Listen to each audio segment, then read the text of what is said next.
ബഹുമാനപ്പെട്ട അധ്യാപകരെ, എൻ്റെ പ്രിയ സുഹൃത്തുക്കളെ, സുപ്രഭാതം.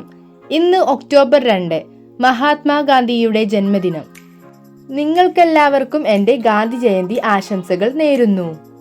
1869 ഒക്ടോബർ 2 ജനിച്ച മഹാത്മാഗാന്ധിയുടെ ജന്മദിനം ആഘോഷിക്കാനാണ് ഇവിടെ ഒത്തുകൂടിയിരിക്കുന്നത്.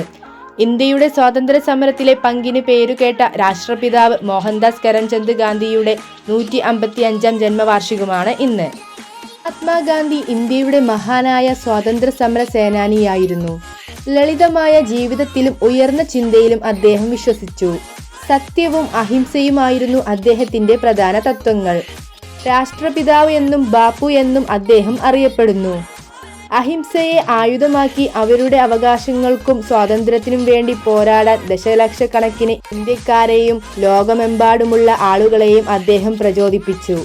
ഈ ഗാന്ധി ജയന്തി ദിനത്തിൽ അദ്ദേഹം നെഞ്ചേറ്റിയ മൂല്യങ്ങൾ ഉയർത്തിപ്പിടിക്കാനും നീതിയും സമത്വവും അഹിംസയും നിലനിൽക്കുന്ന ഒരു ലോകത്തിനായി പ്രവർത്തിക്കുമെന്നും നമുക്ക് പ്രതിജ്ഞ ചെയ്യാം.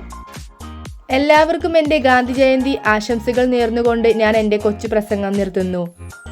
ജയ് ഹിന്ദ്, ജയ് ഭാരത്.